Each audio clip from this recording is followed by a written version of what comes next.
Assalamualaikum warahmatullahi wabarakatuh. Pada kesempatan kali ini saya akan menceritakan tentang asal-usul, faktor-faktor pertempuran Badar dan kisah pertempuran Badar. Pertempuran Badar adalah pertempuran besar pertama antara umat Islam melawan musuh-musuhnya. Perang ini terjadi pada 17 Ramadan 2 Hijriah, 13 Maret tahun 624. Pasukan kecil kaum muslim yang berjumlah 313 orang bertempur menghadapi pasukan Quraisy dari Mekah yang berjumlah 1.000 orang. Setelah bertempur habis-habisan sekitar 2 jam, pasukan muslim menghancurkan barisan pertahanan pasukan Quraisy, yang kemudian mundur dalam kekacauan. Sebelum pertempuran ini, kaum muslim dan penduduk Mekah telah terlibat dalam beberapa kali konflik bersenjata skala kecil antara akhir tahun 623 sampai dengan awal tahun 624, dan konflik bersenjata tersebut semakin lama semakin sering terjadi. Meskipun demikian, pertempuran Badar adalah pertempuran skala besar pertama yang terjadi antara kedua kekuatan itu. Nabi Muhammad SAW saat itu sedang memimpin pasukan kecil dalam usahanya melakukan pencegatan terhadap kafilah Quraisy yang baru saja pulang dari Syam, ketika ia dikejutkan oleh keberadaan pasukan Quraisy yang jauh lebih besar. Pasukan Nabi Muhammad yang sangat berdisiplin bergerak maju terhadap posisi pertahanan lawan yang kuat, dan berhasil menghancurkan barisan pertahanan Mekah sekaligus menewaskan beberapa pemimpin penting Quraisy. Antara lain ialah Abu Jahal alias Amr bin Hisham. Bagi kaum muslim, awal pertempuran ini sangatlah berarti karena merupakan bukti pertama bahwa mereka sesungguhnya berpeluang untuk mengalahkan musuh mereka di Mekah. Mekah saat itu merupakan salah satu kota terkaya dan terkuat di Arabia zaman jahiliyah. Kemenangan kaum muslim juga memperlihatkan kepada suku-suku Arab lainnya bahwa suatu kekuatan baru telah bangkit di Arabia, serta memperkokoh otoritas Nabi Muhammad sebagai pemimpin atas berbagai golongan masyarakat Madinah yang sebelumnya sering bertikai. Berbagai suku Arab mulai memeluk agama Islam dan membangun persekutuan dengan kaum muslim di Madinah. Dengan demikian, ekspansi agama Islam pun dimulai.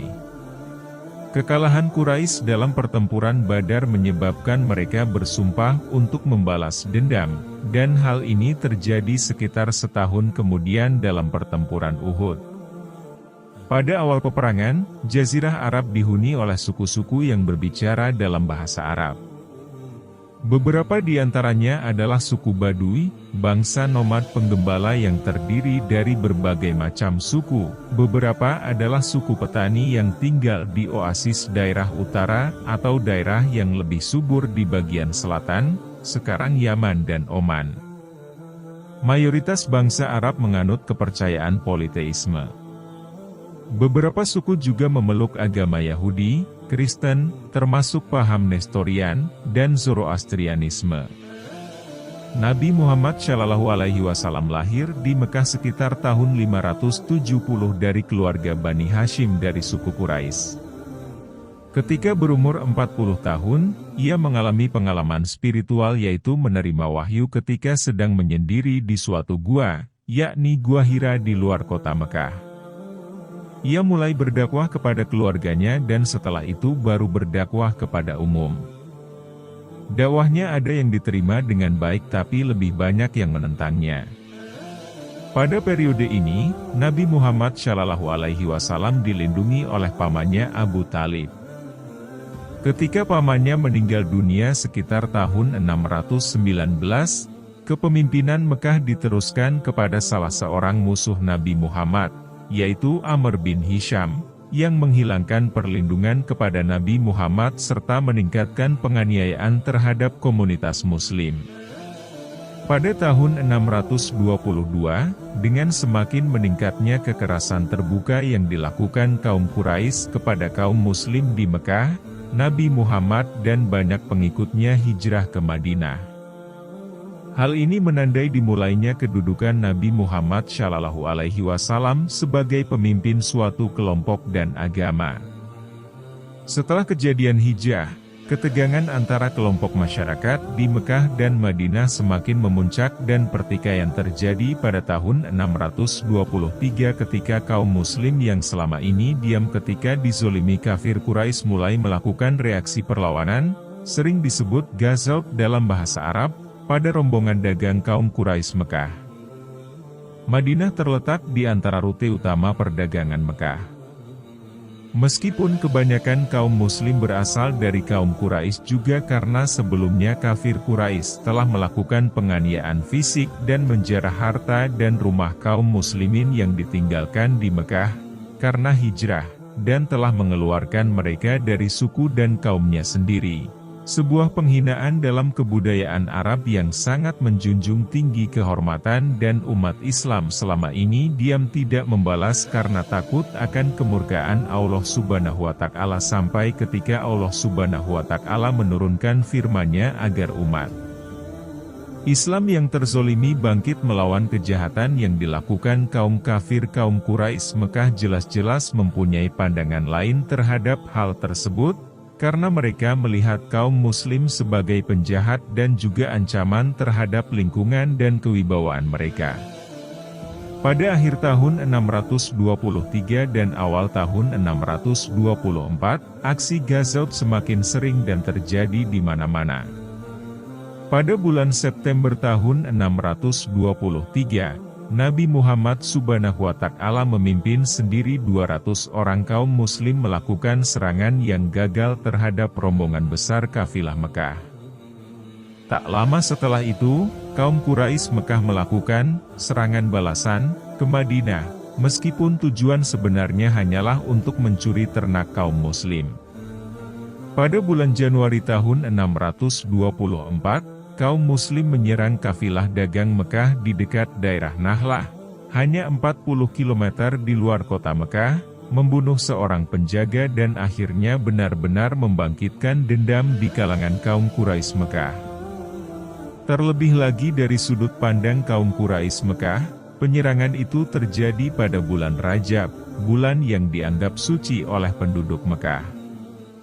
Menurut tradisi mereka, dalam bulan ini peperangan dilarang dan gencatan senjata seharusnya dijalankan. Berdasarkan latar belakang inilah akhirnya pertempuran Badar terjadi. Nabi Muhammad mengadakan persiapan untuk keluar bersama 313 atau hingga 317 orang, yang terdiri dari 82 hingga 86 dari Muhajirin, 61 dari Aus, dan 170 dari Khazraj. Mereka tidak mengadakan pertemuan khusus dan tidak membawa perlengkapan yang banyak. Kudanya pun hanya 2 ekor, seekor milik Az-Zubair bin Al-Awam dan seekor lagi milik Al-Miqdad bin Al-Aswad Al-Kindi. Untanya ada 70 ekor, 1 ekor dinaiki 2 atau 3 orang. Nabi Muhammad SAW naik seekor unta bersama Ali bin Abu Thalib dan Martsad bin Abu Martsad Al-Ghanawi. Nabi Muhammad mengangkat Ibnu Ummi Maktum menjadi wakilnya di Madinah. Namun, setibanya di Ar-Rauha, Nabi Muhammad menyuruh Abu Lubabah bin Abdul Munzir agar kembali ke Madinah dan menggantikan posisi Ibnu Ummi Maktum sebagai wakilnya. Bendera komando tertinggi yang berwarna putih diserahkan kepada Mus'ab bin Umair Al-Qurashi Al-Abdari. Pasukan kaum muslimin dibagi menjadi 2 batalion. Batalion Muhajirin. Benderanya diserahkan kepada Ali bin Abu Thalib. Batalion Ansyar. Benderanya diserahkan kepada Sa'id bin Mu'adz. Komando sayap kanan diserahkan kepada Az-Zubair bin Al-Awam, dan sayap kiri diserahkan kepada Al-Miqdad bin Amr, karena hanya mereka berdualah yang naik kuda dalam pasukan itu. Sementara titik pertahanan garis belakang diserahkan kepada Qais bin Sa'sa'ah. Komando tertinggi berada di tangan Nabi Muhammad SAW. Pada saat itu telah sampai kabar kepada pasukan Muslim mengenai keberangkatan pasukan dari Mekah. Nabi Muhammad segera menggelar rapat Dewan Peperangan, disebabkan karena masih adanya kesempatan untuk mundur dan di antara para pejuang Muslim banyak yang baru saja masuk Islam, disebut kaum Ansyar atau penolong, untuk membedakannya dengan kaum Muslim Quraisy, yang sebelumnya hanya berjanji untuk membela Madinah. Berdasarkan pasal-pasal dalam Piagam Madinah, mereka berhak untuk menolak berperang serta dapat meninggalkan pasukan. Meskipun demikian berdasarkan tradisi Islam, sirah, dinyatakan bahwa mereka pun berjanji untuk berperang. Sa'id bin Ubadah, salah seorang kaum Ansyar, bahkan berkata, "Seandainya engkau, Muhammad, membawa kami ke laut itu, kemudian engkau benar-benar mengarunginya, niscaya kami pun akan mengikutimu." Akan tetapi, kaum Muslim masih berharap dapat terhindar dari suatu pertempuran terbuka, dan terus melanjutkan pergerakannya menuju Badar. Pada tanggal 11 Maret, kedua pasukan telah berada kira-kira 1 hari perjalanan dari Badar. Beberapa pejuang Muslim, menurut beberapa sumber, termasuk Ali bin Abi Thalib, yang telah berkuda di depan barisan utama, berhasil menangkap 2 orang pembawa persediaan air dari pasukan Mekah di sumur Badar.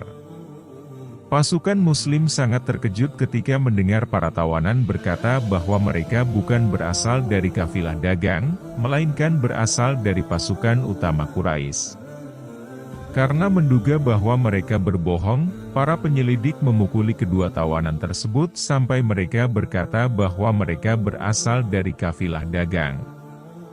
Akan tetapi berdasarkan catatan tradisi, Nabi Muhammad kemudian menghentikan tindakan tersebut. Beberapa catatan tradisi juga menyatakan bahwa ketika mendengar nama-nama para bangsawan Quraisy yang menyertai pasukan tersebut, ia berkata, "Itulah Mekah.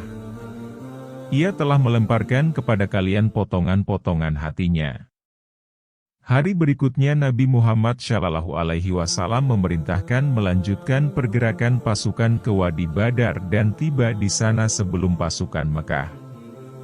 Sumur Badar terletak di lereng yang landai di bagian timur suatu lembah yang bernama Yal-Yal. Bagian barat lembah dipagari oleh sebuah bukit besar bernama Akankal. Ketika pasukan Muslim tiba dari arah timur, Nabi Muhammad pertama-tama memilih menempatkan pasukannya pada sumur pertama yang dicapainya. Tetapi, ia kemudian tampaknya berhasil diyakinkan oleh salah seorang pejuangnya, untuk memindahkan pasukan ke arah barat dan menduduki sumur yang terdekat dengan posisi pasukan Quraisy. Nabi Muhammad kemudian memerintahkan agar sumur-sumur yang lain ditimbuni, sehingga pasukan Mekah terpaksa harus berperang melawan pasukan Muslim untuk dapat memperoleh satu-satunya sumber air yang tersisa. Di sisi lain, meskipun tidak banyak yang diketahui mengenai perjalanan pasukan Quraisy sejak saat mereka meninggalkan Mekah sampai dengan kedatangannya di perbatasan Badar, beberapa hal penting dapat dicatat, adalah tradisi pada banyak suku Arab untuk membawa istri dan anak-anak mereka untuk memotivasi dan merawat mereka selama pertempuran, tetapi tidak dilakukan pasukan Mekah pada perang ini. Selain itu, kaum Quraisy juga hanya sedikit atau sama sekali tidak menghubungi suku-suku Badui sekutu mereka yang banyak tersebar di seluruh Hijaz. Kedua fakta itu memperlihatkan bahwa kaum Quraisy kekurangan waktu untuk mempersiapkan penyerangan tersebut, karena tergesa-gesa untuk melindungi kafilah dagang mereka. Ketika pasukan Quraisy sampai di Jufah, sedikit di arah selatan Badar, mereka menerima pesan dari Abu Sufyan bahwa kafilah dagang telah aman berada di belakang pasukan tersebut, sehingga mereka dapat kembali ke Mekah. Pada titik ini, menurut penelitian Karen Armstrong, muncul pertentangan kekuasaan di kalangan pasukan Mekah. Amr bin Hisham ingin melanjutkan perjalanan, tetapi beberapa suku termasuk Bani Zurah dan Bani Adi, segera kembali ke Mekah. Armstrong memperkirakan suku-suku itu khawatir terhadap kekuasaan yang akan diraih oleh Amr bin Hisham dari penghancuran kaum muslim. Sekelompok perwakilan Bani Hashim yang juga enggan berperang melawan saudara sesukunya, turut pergi bersama kedua suku tersebut. Di luar beberapa kemunduran itu, Amr bin Hisham tetap teguh dengan keinginannya untuk bertempur dan bersesumbar. Kita tidak akan kembali sampai kita berada di Badar. Pada masa inilah Abu Sufyan dan beberapa orang dari kafilah dagang turut bergabung dengan pasukan utama. Nabi Muhammad SAW memimpin pasukannya sendiri dan membawa banyak panglima utamanya, termasuk pamannya Hamzah dan para calon khalifah pada masa depan, yaitu Abu Bakar As-Siddiq, Umar bin Khattab, dan Ali bin Abi Thalib. Kaum muslim juga membawa 70 unta dan 3 kuda, yang berarti bahwa mereka harus berjalan, atau 3-4 orang duduk di atas satu unta. Namun, banyak sumber-sumber kalangan muslim pada awal masa itu, termasuk dalam Al-Quran sendiri, tidak mengindikasikan akan terjadinya suatu peperangan yang serius, dan calon khalifah ketiga Utsman bin Affan juga tidak ikut karena istrinya sakit. Ketika kafilah dagang Quraisy Mekah mendekati Madinah, Abu Sufyan mulai mendengar mengenai rencana Nabi Muhammad untuk menyerangnya. Ia mengirim utusan yang bernama Damdam ke Mekah untuk memperingatkan kaumnya dan mendapatkan bala bantuan. Segera saja kaum Quraisy Mekah mempersiapkan pasukan sejumlah 900.000 orang untuk melindungi kelompok dagang tersebut.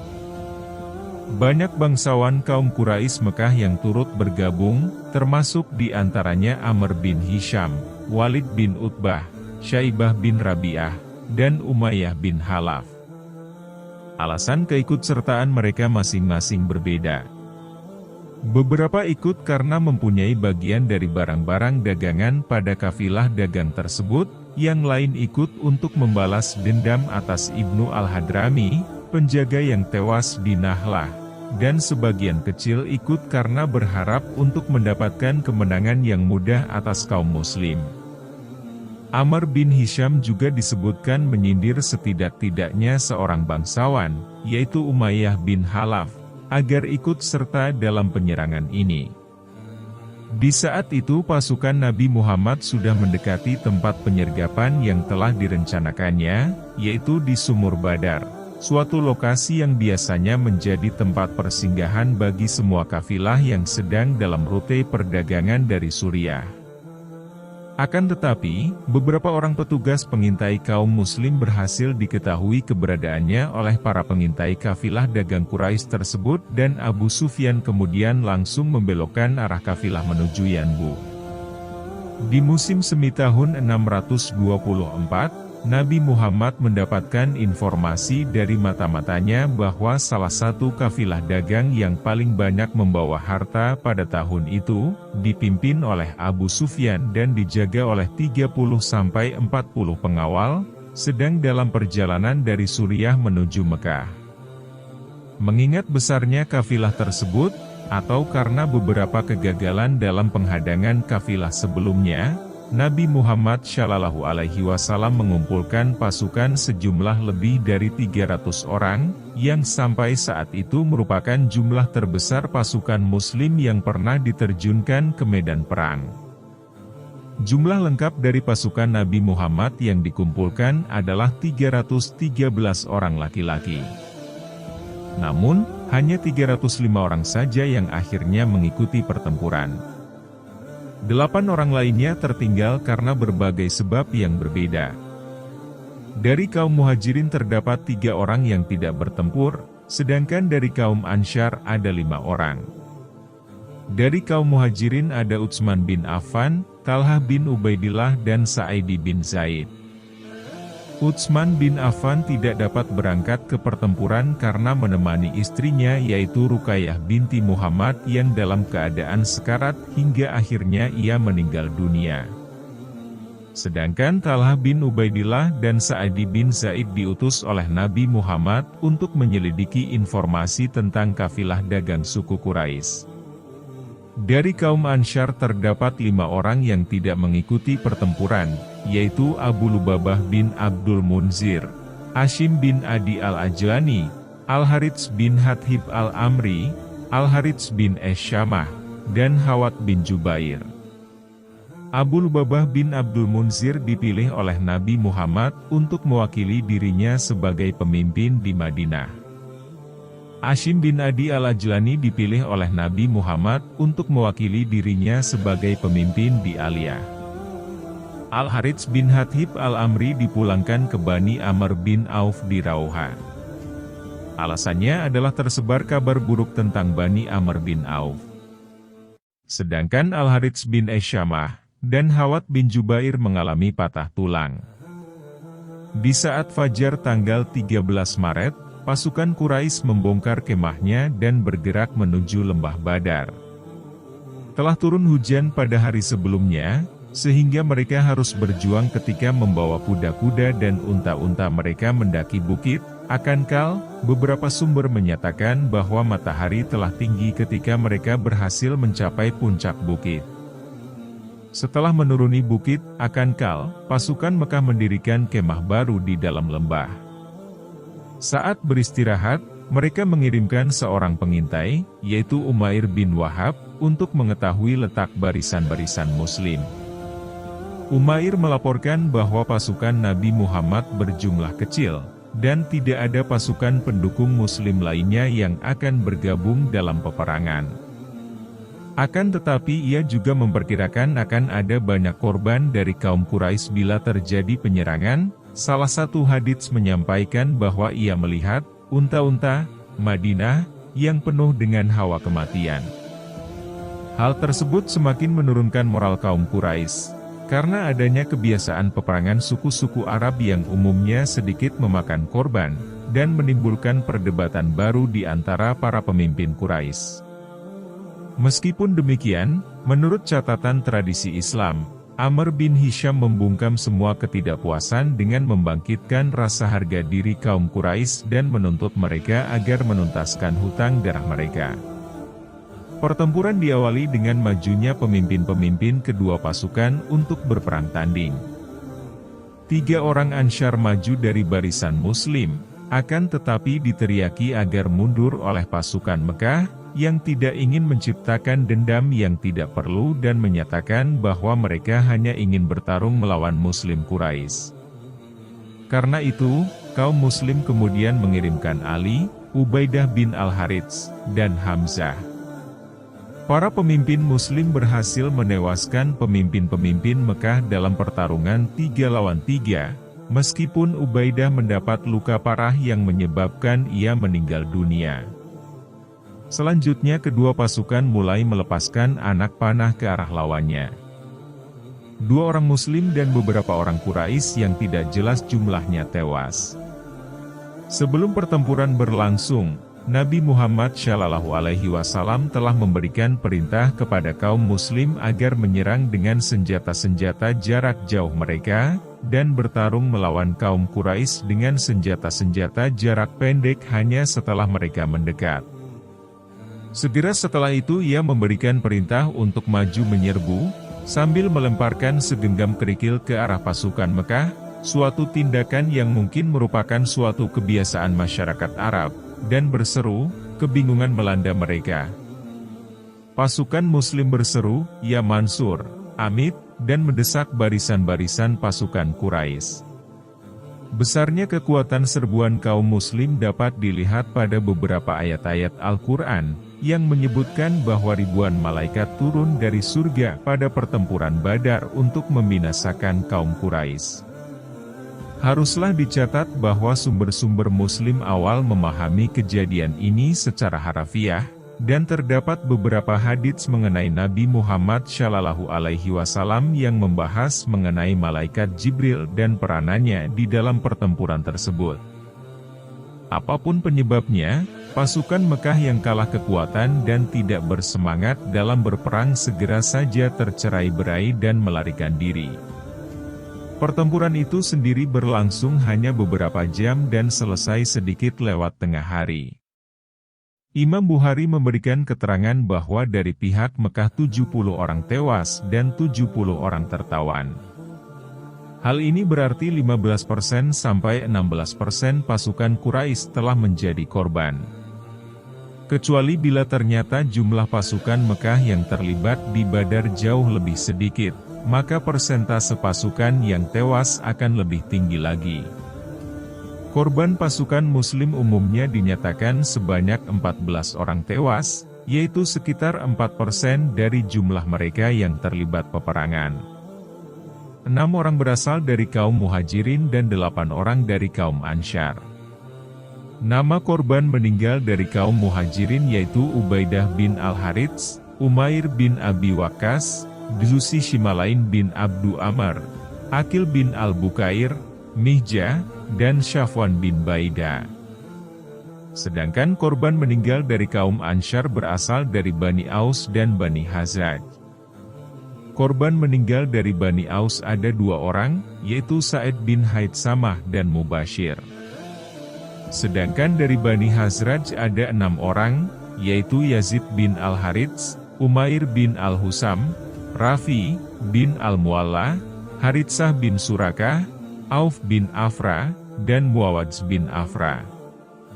Sumber-sumber tidak menceritakan mengenai jumlah korban luka-luka dari kedua belah pihak, dan besarnya selisih jumlah korban keseluruhan antara kedua belah pihak menimbulkan dugaan bahwa pertempuran berlangsung dengan sangat singkat dan sebagian besar pasukan Mekah terbunuh ketika sedang bergerak mundur. Selama terjadinya pertempuran, pasukan Muslim berhasil menawan beberapa orang Quraisy Mekah. Perbedaan pendapat segera terjadi di antara pasukan Muslim mengenai nasib bagi para tawanan tersebut. Kekhawatiran awal ialah pasukan Mekah akan menyerbu kembali dan kaum Muslim tidak memiliki orang-orang untuk menjaga para tawanan. Sa'id dan Umar berpendapat agar tawanan dibunuh, sedangkan Abu Bakar mengusulkan pengampunan. Nabi Muhammad SAW akhirnya menyetujui usulan Abu Bakar, dan sebagian besar tawanan dibiarkan hidup, sebagian karena alasan hubungan kekerabatan. Salah seorang adalah menantu Nabi Muhammad, keinginan untuk menerima tebusan, atau dengan harapan bahwa suatu saat mereka akan masuk Islam, dan memang kemudian sebagian melakukannya. Setidak-tidaknya 2 orang penting Mekah, Amr bin Hisham dan Umayyah, tewas pada saat atau setelah pertempuran Badar. Demikian pula 2 orang Quraisy lainnya yang pernah menumpahkan keranjang kotoran kambing kepada Nabi Muhammad saat ia masih berdakwah di Mekah, dibunuh dalam perjalanan kembali ke Madinah. Bilal, bekas budak Umayyah, begitu berkeinginan membunuhnya sehingga bersama sekumpulan orang yang membantunya bahkan sampai melukai seorang Muslim yang ketika itu sedang mengawal Umayyah. Beberapa saat sebelum meninggalkan Badar, Nabi Muhammad memberikan perintah agar mengubur sekitar 20 orang Quraisy yang tewas ke dalam sumur Badar. Beberapa hadits menyatakan kejadian ini, yang tampaknya menjadi penyebabkan kemarahan besar pada kaum Quraisy Mekah. Segera setelah itu, beberapa orang Muslim yang baru saja ditangkap sekutu-sekutu Mekah dibawa ke kota itu dan dibunuh sebagai pembalasan atas kekalahan yang terjadi. Berdasarkan tradisi Mekah mengenai hutang darah, siapa saja yang memiliki hubungan darah dengan mereka yang tewas di Badar, haruslah merasa terpanggil untuk melakukan pembalasan terhadap orang-orang dari suku-suku yang telah membunuh kerabat mereka tersebut. Pihak Muslim juga mempunyai keinginan yang besar untuk melakukan pembalasan, karena telah mengalami penyiksaan dan penganiayaan oleh kaum Quraisy Mekah selama bertahun-tahun. Akan tetapi selain pembunuhan awal yang telah terjadi, para tawanan lainnya yang masih hidup kemudian ditempatkan pada beberapa keluarga Muslim di Madinah dan mendapat perlakuan yang baik, yaitu sebagai kerabat atau sebagai sumber potensial untuk mendapatkan uang tebusan. Pertempuran Badar sangatlah berpengaruh atas munculnya dua orang tokoh yang akan menentukan arah masa depan Jazirah Arabia pada abad selanjutnya. Tokoh pertama adalah Nabi Muhammad SAW, yang dalam semalam statusnya berubah menjadi seorang pemimpin utama umat Muslim. Menurut Karen Armstrong, selama bertahun-tahun Nabi Muhammad telah menjadi sasaran pencemoohan dan penghinaan, tetapi setelah keberhasilan yang hebat dan tak terduga itu, semua orang di Arabia mau tak mau harus menanggapinya secara serius.